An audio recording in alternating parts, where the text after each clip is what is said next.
안녕하세요. Gate of Wisdom 채널입니다. 이번에 소개해드릴 도서는 나는 불안할 때 논어를 읽는다 입니다. 지은이는 판덩이고 옮긴이는 이서연님입니다. 펴낸 곳은 미디어숲입니다. 지은이에 대해 간략하게 설명드리겠습니다. 판덩 독서 창시자입니다.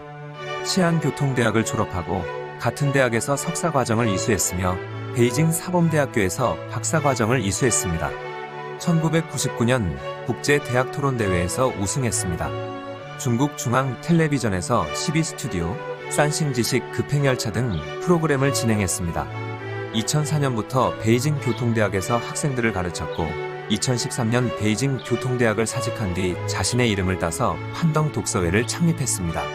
판덩 독서회는 지식 서비스 프로그램으로 오디오북, 동영상, 이미지 등을 활용해 책을 설명해 줍니다. 2018년 판덩 독서회는 브랜드 전략을 완성해 정식으로 판덩 독서로 명칭을 바꾸었고 지금까지 4천만 명이 넘는 회원에게 영향을 주었습니다. 주요 작품으로는 아이와 함께하는 평생 성장, 아이 마음 읽는 법, 평생 독서 습관, 한 권의 책을 이해하는 법, 복제 가능한 리더십 등이 있습니다. 이 도서는 총 3편으로 나뉘어져 있습니다. 제1편 학위 배움에 대한 마인드 셋이 천하를 다스린다. 제2편 위정 북극성처럼 빛나는 리더가 되기 위한 24가지 이야기. 제3편 8일 마음이 불안할 때 되돌아보는 예법, 그리고 음악. 논어는 유교의 성전인 사서 오경의 하나입니다. 공자와 그 제자들의 언행이 담긴 어록으로 내용은 공자의 말과 행동, 공자와 제자 사이의 대화, 공자와 당시 사람들과의 대화, 제자들 간의 대화 등인데 모두 20편으로 나뉘어 있고 각 편의 머리 2글자를 따서 편명으로 삼고 있습니다. 사실 논어는 읽기에 어려운 도서입니다. 하지만 이 도서는 현대 삶과 이론을 결합한 새로운 해석을 해놓았으며 인생의 고통을 명쾌하게 풀어낸 생활 밀착형 논어라고 할 수 있습니다.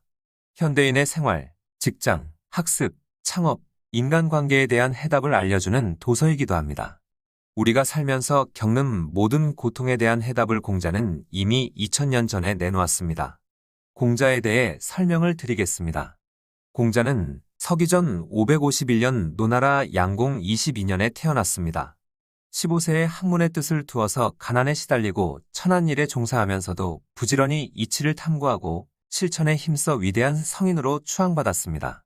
20대에 이미 이름을 떨쳐 제자들이 따르게 되었으며 그의 관심은 예와 악 등 문화 전반에 걸쳐 있었습니다. 당시 노나라는 개손, 맹손, 숙손의 3원씨가 정권을 농락하는 형편이었습니다. 공자는 51세 때 대사고까지 역임했으나 자신의 포부를 펼치지 못하고 물러났습니다. 그 뒤 천하를 다니면서 정치적 혁신을 실현하려 했으나 결국 실패하고 68세에 고국으로 돌아와 후진 육성에 힘썼습니다. 공자는 인의 실천에 바탕을 둔 개인적 인격의 완성과 예로 표현되는 사회 질서의 확립을 강조하였으며 궁극적으로는 도덕적 이상국가를 지상에 건설하려 하였습니다. 만년의 육경 편찬에 힘쓴 것은 후세에게나마 그의 이상을 전하고 실현을 기약하려는 뜻에서였습니다. 공자는 철저한 현실주의자로 그의 사상은 실천을 전제로 한 도덕이 핵심을 이루고 있습니다. 따르는 제자가 3000인이 넘었다 하는데 그 가운데 72인이 뛰어났다고 합니다. 논어 한 문장으로 인생의 변화가 시작된다. 공자가 말하길 배우고 제때 익히면 즐겁지 아니한가? 친구가 먼 곳에서 찾아오니 기쁘지 아니한가? 사람들이 알아주지 않아도 화내지 아니하니 군자답지 아니한가? 논어의 제1편 제목은 학위이다. 공자의 후세들은 논어를 총 20편으로 구성했다. 그리고 첫 문장에 나오는 단어를 제목으로 삼아 20개의 소제목을 달았다. 첫 문장은 누구나 학창시절에 한 번쯤은 들어본 적이 있는 익숙한 문장이다. 공자가 이른다. 배우고 제때 익히면 즐겁지 아니한가? 친구가 먼 곳에서 찾아오니 기쁘지 아니한가? 사람들이 알아주지 않아도 화내지 아니하니 군자답지 아니한가? 직역하면 이와 같다. 지식을 배운 뒤 복습하고 사용해보면 좋지 않겠는가? 뜻이 맞는 친구가 멀리서 찾아오면 기쁘지 않겠는가? 다른 사람이 나를 알아주지 않아도 화내지 않는다면 군자답지 않겠는가? 옛사람들은 책을 쓸 때 주제를 담은 문장을 맨 처음 쓰는 경우가 많았다. 평범해 보이지만 이 문장은 진실을 담고 있다. 배움은 사람의 평생 동안 계속 정진해야 할 일이다. 제때 올바르게 배우라는 말이 첫 문장에 배치된 까닭은 바로 배움의 중요성이 그만큼 크다고 강조하기 위함이다. 송나라 재상조보는 논어 절반으로 천하를 다스릴 수 있다 라고 말했다.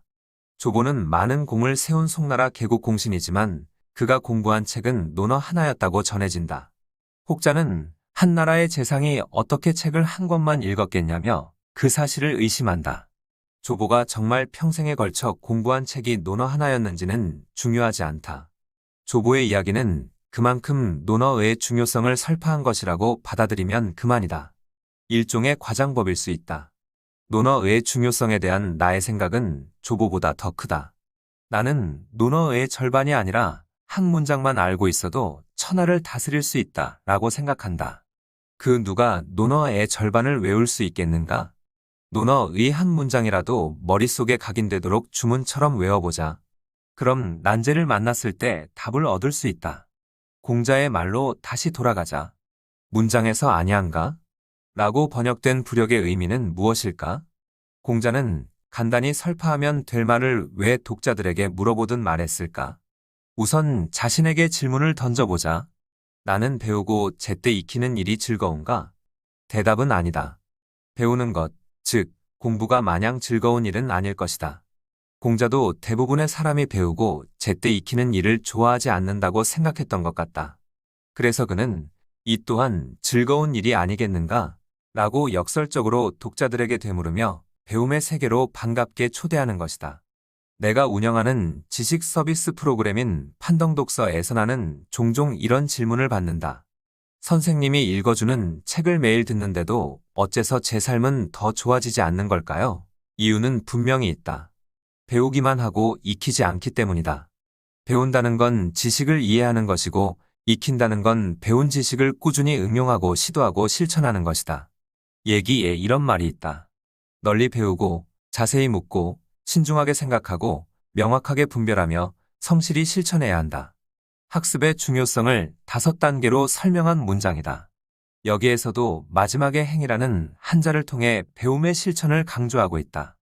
평상시 우리가 마주하는 배움에 대한 어려움을 2가지로 생각해 볼 수 있다. 첫 번째는 아예 배우려 하지 않는 경우이다. 하지만 애석하게도 공자는 이런 상황에 대해서는 다루지 않았다. 논어는 주로 스승인 공자와 제자들이 대화한 내용을 담고 있다.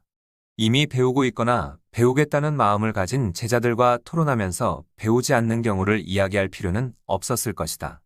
두 번째 상황은 배우기만 하고 응용과 실천을 통해서 자신의 것으로 만들지 않는 경우이다. 배운 지식을 자신의 것으로 만드는 데 걸리는 시간은 사람에 따라 천차만별이다. 짧은 시간 안에 원하는 결과를 얻지 못하는 사람일 경우 배워도 도움이 되지 않는다거나 배움이 삶을 바꾸지는 못한다고 생각할 수도 있다. 쉽고 빠른 지름길로 가고 싶은 초조한 마음이 있기 때문이다. 책을 정독하는 대신 오디오북으로 흘려듣고 한 가지 지식을 배운 것으로 삶의 변화가 즉시 일어나야 한다고 기대하는 것은 아닌지 자문해야 할 것이다. 배움에 있어서 초조해하는 사람들에게 공자는 말한다. 결과에 연연해하지 말고 단숨에 목표를 이루려 하지 말고 배우고 제때 익히는 과정 자체를 즐기는 마음가짐을 가져야 한다고 말이다. 어려움을 해결하는 과정에서 즐거움을 찾는 것은 캐럴 드웩 저자의 마인드셋에서도 언급한 핵심을 이루는 내용이다. 평생 배우며 성장한다는 마음가짐을 갖게 되면 실수와 좌절도 하나의 학습 과정으로 받아들이고 배움의 재미를 즐길 수 있을 것이다. 배우고 제때 익힌다로 시작되는 이 문장의 하기에서 첫 번째로 등장하는 이유가 또 하나 있다. 인생의 어려움에 대처하는 방법을 명쾌하게 알려주기 때문이다. 어려운 문제에 마주쳤을 때, 갑자기 인생의 흐름에 변화가 생길 때, 열심히 노력했는데 사람들에게 인정을 받지 못했을 때 등 여러 가지 요인으로 인해 괴로울 때 공자는 이를 대처하는 방법을 알려준다. 공자의 대처 방법은 단 한 글자이다. 바로 락, 즐거움이다. 공자가 말하는 문제 해결 방법의 가장 큰 특징이자 장점은 즐거움이다. 공자가 말하는 즐거움은 문제의 핵심에서 벗어나기 위한 것이 아니다. 그리고 누군가를 비웃는 냉소나 남을 얕잡아보는 자극적인 블랙 유머식의 즐거움도 아니다. 양수밍 선생이 말하는 공자와 맹자에 나오는 공자의 즐거움의 핵심은 구하지 않음에 있다. 즐거움은 외부를 향해 있지 않다. 그렇기 때문에 억지로 힘을 쓰고 자기 자신을 설득하거나 싸우며 괴로워할 필요가 없다. 즐겁지 아니한가? 라는 공자의 말에서 즐겁다는 것은 자연스럽게 생긴 즐거움을 말한다. 이렇게 생각해 볼 수도 있다. 이겨내기 힘들었던 과거의 괴로움 속에도 즐거움이 숨어 있지는 않았을까? 만약 우리가 즐거움의 사용법을 알게 된다면 학습의 어려움, 협력의 어려움, 다른 사람이 알아주지 않는 것에 대한 불만도 자연스럽게 해결될 수 있을 것이다. 다음 구절을 살펴보자. 친구가 먼 곳에서 찾아오니 기쁘지 아니한가? 먼 곳에 사는 친구가 찾아온 일에 기분 나빠할 사람은 없을 것이다. 하지만 내 유년 시절의 아버지의 모습은 좀 유별났다. 아버지는 집에 손님이 찾아올 때마다 공부에 방해가 되고 일상의 생활 리듬이 바뀐다며 못마땅해 하셨다. 친척이나 친구가 찾아오게 되면 무언가 대접해야 하니 경제적으로 넉넉하지 못했던 아버지는 지인이 찾아오는 것이 마냥 반가울 수는 없었을 것이다. 우리가 살고 있는 이 시대는 공자가 생존했던 시대보다 훨씬 풍요롭다. 그런데도 사람들은 먼 곳에서 친구가 찾아올 때 주로 두 가지 이유로 기쁘게 생각하지 않는다. 하나는 생활 리듬이 깨지는 것, 다른 하나는 찾아온 손님을 대접하기 위해서 시간과 에너지를 쏟아야 한다는 것이다. 공자는 다른 사람으로 인해 자신에게 생긴 변화에 대응하는 방법을 이야기한다. 일단 친구가 먼 곳에서 찾아왔다는 것은 나와 마음이 맞아 친해지고 싶어 하는 사람이 있다는 뜻이다. 괜히 지레 겁을 먹고 불편해야 할 필요는 없다. 마음이 맞으니 그 친구는 나의 개인적인 상황을 공감할 수 있을 것이고 상대방이 불편해할 일들도 알아서 피할 것이다. 또 만약 불편한 일이 생긴다면 그것을 솔직히 말해도 이해해 줄 수 있을 것이다. 공자의 세 가지 말은 우리의 인생을 관통하고 있다. 먼저, 배우고 제때 익힌다. 는 공자의 말은 공부의 어려움에 대처하는 방법을 설명한다. 다음으로, 친구가 먼 곳에서 찾아온다. 라는 문장은 사람과 협력하고 대응하는 법을 알려준다. 마지막 문장인 사람들이 알아주지 않아도 화내지 아니하니 군자답지 아니한가? 는 수련의 경지를 설명해준다. 공자는 한 사람의 인생에서 마주칠 수 있는 모든 어려움에 대처하는 방법을 한 번에 설파한 듯하다. 어떻게 해야 할지 모르는 일을 만나거나 방법은 알지만 할 수 없을 때는 배워서 제때 익히고라는 구절을 떠올리자. 외부와 협력하는 과정에서 문제가 생기면 친구가 먼 곳에서 찾아오니 기쁘지 아니한가에 담긴 뜻을 생각하자. 마지막으로 일을 완벽하게 해냈는데도 불구하고 다른 사람이 이해해주지 않을 때는 사람들이 알아주지 않아도 화내지 아니하니 군자답지 아니한가라는 학이 예문장을 마음속으로 암송해보자. 우리가 이 세 가지 문장을 항상 마음에 새기고 살아간다면 삶에서 가장 어렵고 피할 수 없는 문제를 만났을 때 당황하지 않을 것이다. 담담한 마음으로 문제를 받아들이고 헤쳐나가는 모습이 바로 군자의 모습이다. 외면에 집착을 버리고 내면에 집중하라. 자아가 말하길 어질물 어질게 하되 외면에 대한 관심과 바꾸고 부모에게 효도함에 있어 힘을 다하며 군주를 섬김에 있어 몸을 바치고 친구를 사귐에 있어 말에 신뢰가 있다면 비록 배우지 않았더라도 나는 그를 배운 사람이라 말하겠다. 위의 문장은 공자가 노나라로 돌아간 뒤에 거둔 어린 제자 자아가 한 말이다. 첫 구절인 현현역색, 은 의견이 분분하다. 한자 색의 모호한 뜻 때문이다. 색하면 쉽게 떠오르는 것이 여자와 관련된 이야기들이다. 현현역색을 여자를 멀리하고 어진 사람을 좋아하라라고 해석하는 사람들이 있다. 이런 해석은 좀 터무니없다. 자아가 아무런 맥락 없이 갑자기 여자 이야기를 꺼냈다는 점이 너무 뜬금없기 때문이다. 나는 색을 여자가 아닌 외면으로 해석한다. 실제로 고문에서 색이란 단어는 외면의 무엇을 대표하는 단어로 사용되는 경우가 많다. 예를 들면 공자가 말한 생란처럼 말이다. 생란은 자식이 늘 부드러운 얼굴빛으로 부모를 섬기기는 어려움을 일컫는 말이다. 그래서 자아의 첫 구절은 어질문 어질게 하되 외면에 대한 관심과 바꾸고 라고 풀이할 수 있다. 다음으로 어질에 대해 살펴보자. 어질물 어질게 하되 외면에 대한 관심과 바꾸고 에서 첫 번째 등장하는 어질문 존경을 뜻하는 동사로 보고 두 번째 어질문 덕행을 뜻하는 명사로 해석하자. 그리고 바꿀력은 동사 바꾸다로 해석하고 색은 앞에서 말했듯이 외관을 뜻하는 명사로 풀이한다. 그러니 역색은 외면에 대한 관심을 바꾼다로 이해할 수 있다. 종합해보면 현현역색, 지나치게 외면의 것에 치중하지 말고 내면의 아름다움에 관심을 가지라는 의미가 된다. 사람들은 겉모습으로 다른 사람을 쉽게 평가한다. 예를 들어 어떤 옷을 입었느냐에 따라 바라보는 시선이 달라지고 그 사람의 장단점이 평가된다. 나는 패션에 대해서 별로 관심이 없는 편이다. 여름에는 그저 편하고 저렴한 티셔츠를 골라 입고 브랜드 같은 건 신경 쓰지 않는다. 하지만 반대로 브랜드를 너무 따지는 사람들이 있다. 명품에 중독된 사람들은 평범한 옷을 입으면 그 사람의 품격이 낮다고 생각한다. 이런 사람들은 인간관계를 맺을 때도 패션 브랜드를 살펴본 뒤 누구와 친하게 지내고 누구를 멀리할지를 판단하기도 한다. 이것이 바로 자아가 걱정한 지나치게 외면을 중시한 경우라 할 수 있다. 내면에 관심을 기울여 외면에 대한 집착을 바꿀 수 있어야 한다. 다음으로 부모에게 효도함에 힘을 다한다. 는 말은 부모에게 효도하기 위해 모든 힘을 쏟아서 노력한다는 의미이다. 이어지는 구절. 군주를 섬김에 있어 몸을 바친다. 는 말은 희생정신을 가지고 군주를 대해야 한다는 뜻이다. 다만 자아의 말을 현대적으로 해석한다면 군주를 사람이 아닌 회사로 생각해도 괜찮겠다.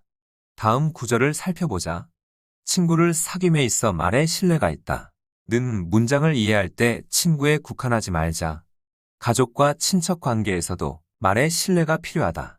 그래서 마지막 부분의 구절은 가족과 친척, 그리고 친구와의 관계를 원활하게 처리할 수 있는 사람은 비록 배우지 않았더라도 배운 사람이라 말할 수 있다고 자아가 평가한 것이다. 자아가 말한 현현역색의 문장은 학습 태도에 대한 설명이기도 하다. 공부의 목적은 지식을 습득하는 것이 아니라 사람됨을 배우는 것이다. 나 역시 자아의 충고를 떠올리며 공부를 시작하는 사람들에게 학력이 부족한 것을 걱정하지 말고 학습의 목표를 너무 좁게 보지 말 것을 조언한다. 언젠가 한 친구가 나에게 아이 교육에 대한 하소연을 한 적이 있다. 학교에서 연락이 왔는데 아이가 배가 너무 아프다고 해 조퇴를 시키려 한다는 것이었다. 아이의 엄마는 동의했지만 아빠는 수업을 빼먹어서는 안 된다며 반대를 했다. 이는 아빠가 공부를 단순히 지식의 습득 과정으로 생각해 학교 수업에 지나치게 집착했기 때문이다. 사실 학교 수업이 지식 습득의 가장 효과적인 방법이라고 볼 수는 없다. 어떤 학부모들은 학교 교육이 아이들이 이미 알고 있는 내용을 설명할 뿐이라며 시간 낭비라고까지 주장한다. 단순히 지식 습득에 초점을 맞춘다면 사설 학원이 더 효과적일 것이다.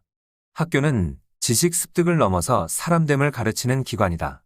똑똑한 학생들이 모여있다는 명문학교가 사람됨을 잘 가르치는지는 한 번쯤 따지고 가야 할 문제이다. 자아의 말로 다시 돌아가 보자. 부모에게 효도함에 힘을 다하며 군주를 섬김에 있어 몸을 바친다. 라는 말은 상당히 보수적으로 들린다. 자아는 효도에 대한 절대적인 기준을 정하지 않았다. 부모에게 안락한 생활을 할 수 있도록 금전적인 지원을 하는 것이 효도일까? 물질적인 원조가 효도의 전부는 아닐 것이다. 옛날 사람들은 사람마다 처한 환경이 다르다는 것을 인정했다. 선행 중에서 효도가 제일이지만 그 마음만 언급하고 행적은 언급하지 말아야 한다. 행적을 언급하게 되면 가난한 집안에는 효자가 있을 수 없기 때문이다. 선행과 효도는 겉으로 드러난 행동보다는 그 마음을 보아야 한다. 반면 선행과 악행의 판단 기준은 반대이다. 만약 악행을 저지를 마음을 품었다는 이유로 나쁜 사람으로 단정해버린다면 세상에 과연 선한 사람이 존재할 수 있을까? 옛사람들의 지혜는 뛰어났다. 그들은 지나치게 가혹하지 않고 최대한 객관적인 조건에서 행동의 평가 기준을 설정했다. 그리고 가장 중요한 평가의 기준은 어짐과 같은 인간의 내면과 본성이었다. 평생 지향해도 얻지 못할 공자의 5가지 덕목. 자금이 자공에게 묻기를 스승님께서는 한 나라에 도착하면 반드시 그 나라의 정사를 듣는데 구해 들으시는 것입니까? 아니면 주어서 듣게 되시는 겁니까? 자공이 대답하길 스승님이 온 양, 공, 검, 양으로 얻으시는 것이다. 그러니 스승님이 구하시는 것은 다른 사람이 구하는 것과는 다르지 않겠느냐? 공자의 제자, 자금과 자공이 당시의 시대 분위기를 느낄 수 있는 이야기를 나누고 있다. 이 대화를 기록한 문장은 논어에서 가장 유명한 것 중에 하나로 손꼽힌다. 소인의 마음을 갖고 있는 자금은 군자의 마음을 추측하는 내용의 질문을 한다. 자금은 실용주의적인 관점을 지닌 인물로 스승인 공자를 대단한 사람이라 생각하지 않았다. 자금은 공자와 사이가 가까웠던 자공에게 다음과 같이 질문한다. 스승님이 정나라, 위나라, 제나라 등 다른 나라를 방문하면 권력을 가진 사람들이 함께 국사를 의논하고 사회의 갈등을 해결할 방법을 묻는데 스승님이 구해서 듣는 것입니까? 아니면 다른 사람들이 자발적으로 찾아오는 것입니까? 지금 상황에 맞게 대화 내용을 각색해 본다면 다음과 같을 것이다. 교수님의 성과를 홍보하는 담당자가 따로 있습니까? 아니면 교수님 스스로 기업가들을 찾아다니며 본인의 연구를 뽐내는 것입니까? 기업가들이 정말 교수님을 존경하는 것이 맞습니까? 그렇지 않다면 어째서 기업가들이 교수님의 방문을 매번 환영할 수 있습니까? 공자의 경지를 이해하지 못했던 자금의 질문에 자공은 뭐라고 대답을 해야 옳을까? 언변이 유창하고 외교적 수완이 뛰어났던 자공은 온, 양, 공, 검, 양으로 얻으시는 것이다. 라는 적절한 대답을 찾았다. 사람들이 공자를 존중했기 때문에 그에게 가르침을 청하고 국사를 상의하려 하는 것이지 금전을 제공하거나 파벌을 사용하거나 자신을 홍보해서 얻어낸 것이 아니라는 이야기이다. 공자는 온, 양, 공, 검, 양한 사람이었다. 온은 온화하다는 뜻으로 극단적인 행동을 하지 않는 것을 말한다. 유명해지고 싶어서 극단적인 방법을 사용하는 사람들이 있다. 가장 쉽게 남들 눈에 띄는 방법은 다른 사람을 비방하는 것이다. 사회적으로 존경받는 사람을 비판하면 사람들의 시선을 끌 수 있기 때문이다. 양은 선량하다는 의미이다. 다른 사람을 상냥하게 대하며 적대하지 않는 것을 말한다. 그리고 공은 공손하다는 의미로 함부로 허풍을 떨거나 앞에 나서지 않는 것을 뜻한다. 여러 나라를 돌아다니던 공자가 위나라에 갔을 때의 일이다. 위나라 군주 영공이 공자에게 용병술과 전투 방법에 관해 물었다. 공자의 대답은 이러했다. 군대 일은 아직 배우지 못했습니다. 공자는 제사와 관련된 일만 공부해서 싸움에 관해서는 알지 못한다고 말했다. 공은 이렇게 모르는 것은 솔직하게 모른다고 말하는 것이다. 검은 검소해서 사치를 부리거나 가식을 부리지 않는 것을 말한다. 그리고 양은 겸양하다는 의미이다. 공자는 정적과 첨예한 갈등을 빚은 적이 거의 없었다. 공자는 사람들이 자신을 비방하거나 무시하거나 신뢰하지 않아도 아무 말도 하지 않았다. 그저 그 자리를 떠나 다른 곳으로 이동했을 뿐이다. 공자는 자기 삶의 리듬을 가진 사람이었고 무엇도 구하지 않았다. 온, 양, 공, 검, 양의 의미를 살펴보니 다음과 같은 말이 떠오른다. 군자는 온화하게 지내며 천명을 기다리고 소인은 험하게 행동하며 요행을 바란다. 공자의 행동과 품행은 온화하게 지내며 천명을 기다리는 군자와 닮았다. 온화함, 선량함, 공손함, 검소함, 겸양함을 지키는 것을 원칙으로 삼아 매일 자신의 일을 묵묵히 해나가자. 무엇을 얻을 수 있을지는 천명에 맡기는 것이다. 그것이 바로 군자의 모습이다. 공자는 우리가 상상한 것보다 더 많은 것을 이루었던 사람이다. 그리고 공자는 그가 뜻하는 바를 성취하기 위해서 자신의 원칙을 배신하지 않았다. 자존심을 지키면서도 자신이 하고 싶은 일을 할 수 있었던 공자는 어떤 과업을 이루려면 인간의 한계를 확장하고 시야를 넓혀야 한다는 것을 우리에게 가르쳐준다. 여러 나라를 돌아다니며 풍부한 경험을 쌓은 공자는 이렇게 자신의 원칙을 배반하지 않고 온화함, 선량함, 공손함, 검소함, 겸양함을 유지하며 뜻하는 바를 이룰 수 있었다. 역사는 그의 이름을 기억하고 미래에도 그러할 것이다. 공자의 능력과 성품을 익히 알고 있는 자공은 자금의 질문에 대한 답변을 질문으로 받아친다. 스승님이 구하시는 것은 다른 사람이 구하는 것과는 다르지 않겠느냐? 이 질문에 자금이 무슨 말을 더 이상 할 수 있겠는가? 두 제자의 대담을 제대로 이해한다면 우리가 어떻게 살아야 하는지를 알 수 있다. 논어의 이 구절은 나에게도 큰 영향을 준 문장이다. 우리는 항상 자신에게 충실하고 더 좋은 사람이 될 수 있도록 매일 노력해야 한다. 그리고 나머지는 순리에 맡겨야 한다. 외부의 욕망은 항상 존재한다. 충분한 재물과 명성을 다 가진다고 해도 내면의 욕망은 사라지지 않을 것이다. 온화함, 선량함, 공손함, 검소함, 겸양함은 개인에게 가장 값어치가 높은 덕목들이다. 눈앞의 이익을 위해 우리는 내면의 것을 버려서는 안 된다. 공자의 이러한 처세 원칙은 노자의 말과 일맥상통한다. 노자는 이렇게 말했다. 자기 몸을 뒤로 해도 몸이 앞서고 자기 몸을 소외시켜도 존재한다. 조급해하며 무엇이든 싸워서 얻으려 하면 결국에는 씁쓸한 결말을 맞이하게 된다. 싸우길 좋아하는 사람은 마음이 항상 초조하고 부정한 수단을 쓰기 쉽다. 그리고 목적을 달성하기 위해 태도를 자꾸 바꾸다 보면 적이 많아지는 법이다. 공자의 행동은 시야를 더 넓히는 것이었고 이는 노자의 원칙과도 같았다. 가난해도 비굴하지 말며 부유해도 교만하지 말라. 자공이 말하길 가난하지만 아첨함이 없고 부유하지만 교만함이 없으면 어떻습니까? 공자가 대답하길 괜찮다.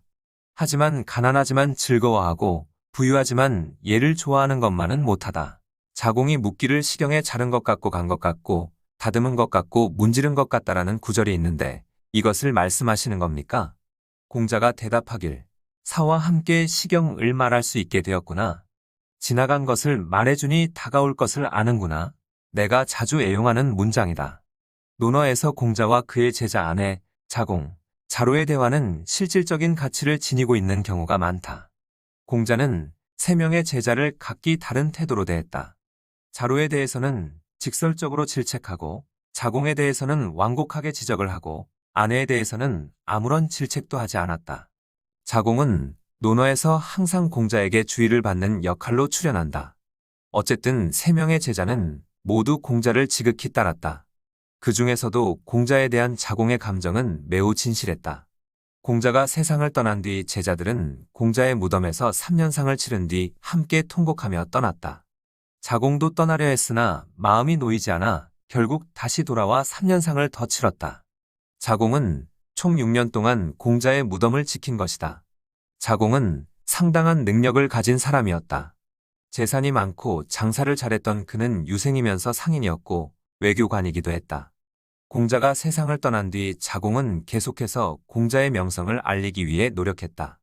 이번 문장은 자공이 세상을 떠난 스승과의 아름다운 추억을 회상한 구절로 이해해야 한다. 자공이 공자에게 물었다.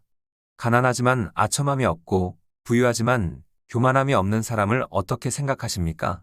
가난하지만 아첨함이 없다는 것은 가난하다는 이유로 부유한 사람의 비위를 맞추려 교원영색하지 않는다는 것이다. 그리고 부유하지만 교만함이 없다는 것은 돈이 많지만 거만하지 않고 허풍을 떨거나 과시하지 않는 걸 말한다. 자공의 질문은 스승인 공자에게 자신을 어떻게 생각하는지에 대한 물음이다. 자공은 자신이 가난하지만 아첨하지 않고 부유하지만 교만하지 않은 사람이라는 점을 인정받고 싶어 했던 것 같다. 하지만 공자의 대답은 예상과 달랐다. 가난하지만 아첨함이 없고 부유하지만 교만함이 없는 것은 꽤 훌륭한 태도일 텐데도 공자는 괜찮다라고 심드렁하게 대답했다. 그리고 덧붙여 가난하지만 즐거워하고 부유하지만 얘를 좋아하는 것만은 못하다. 라고 말한다. 가난하지만 아첨함이 없다. 에서 아첨함이 없다는 것은 스스로 인내하는 상태이다. 품격을 지키려 상대방이 부유하다는 걸 알면서도 빌붙지 않고 배가 고파도 다른 사람의 음식을 탐내지 않는 것이다. 이것은 욕구를 억누르는 상태인 만큼 고통이 따를 수밖에 없다. 공자는 가난하지만 자존심을 지키려 억지로 참고 고통스러워하는 것을 반기지 않았다. 가난 속에서도 편안함과 즐거움을 추구하길 바랐다. 가난할지라도 마음은 즐거울 수 있다. 랍스터나 스테이크, 캐비어 요리를 먹는 사람 앞에서 라면을 먹더라도 맛있게 먹는 사람이 가난하지만 즐기는 경지라고 할 수 있다. 부유하지만 교만함이 없는 것과 부유하지만 얘를 좋아하는 것은 차이점이 있다. 부유하지만 교만함이 없다는 것은 부자이지만 겸손하고 온화한 척 행동한다라는 의미이다. 반면 부유하지만 얘를 좋아한다는 것은 부자라는 사실을 숨기는 것이 아닌 부유함을 대수롭지 않게 생각하고 학습을 게을리하지 않으며 도와 예를 배우는 것을 말한다. 자공과 공자의 차이점은 구함과 구하지 않음에 있다. 구하려 하는 자공은 힘을 들여서 억지로 자신을 속박하려 했다. 반면 공자는 조급해하지도 않고 힘을 들이지도 않으며 몸가짐에 신경을 쓰며 자신을 속박하지도 않았다. 공자는 돈이 없는 삶을 오히려 진심으로 즐겼다. 이제 뒷 구절을 보자. 공자의 말이 끝나자 자공이 시경에 자른 것 같고 간 것 같고 다듬은 것 같고 문지른 것 같다라는 구절이 있는데 이것을 말씀하시는 겁니까? 라고 물었다. 여기서 자르고, 갈고, 다듬고, 문지르는 것은 옷과 같은 보석을 정밀하게 다듬는다는 뜻이다. 혹은 부지런히 자르고 갈아야 아름다워지고 윤이 난다. 자공의 비유적인 표현을 이렇게 해석해 볼 수 있다. 스승님께서 제가 말한 수준보다 더 높은 수준을 제시하신 것은 수행은 평생 꾸준히 지속해야 하는 것인 만큼 영원히 자신을 갈고 다듬어야 한다는 걸 말씀하시려는 것 아닙니까? 자공의 질문에 공자는 매우 감탄하며 말했다. 사와 함께 시경을 말할 수 있게 되었구나. 공자에 등장하는 사자는 자공을 지칭하는 말이다. 자공의 성은 단목이고 이름은 사이다. 그래서 이 구절은 자공아, 이제 너와 함께 시경에 대해 이야기할 수 있구나. 로 풀이된다. 마지막으로 지나간 것을 말해주니 다가올 것을 아는구나. 라는 구절은 자공이 스승이 한 말에 훌륭하게 대답할 뿐만 아니라 그 속에 담긴 뜻까지 파악해낼 정도로 수준이 뛰어나다는 것을 감탄하며 이야기한 것이다. 스승과 제자가 소통하며 서로 영향을 주고 발전한다는 뜻의 교학상장이라는 말과 일맥상통한다. 스승인 공자에게 자주 칭찬을 받지 못했던 자공은 이 말을 듣고 무척이나 기뻐했다고 한다. 최선을 다해 공자를 대신해 많은 일을 했던 자공이 공자에게 제대로 인정받지 못해왔다는 것을 알 수 있는 대목이다. 공자의 이 말은 자공 인생의 큰 전환점이 되었을 것이다. 이 도서는 제1편부터 제3편까지로 구성되어 있습니다. 그 중에서 제1편 하기편에서 부분 발췌를 하여 소개를 드렸습니다. 이 글을 보시고 뭔가 부족하신 분들은 도서를 구입해서 보시는 것도 좋으리라 생각합니다. 이와 같은 양서는 곁에 두고 몇 번씩 읽어도 좋을 것입니다.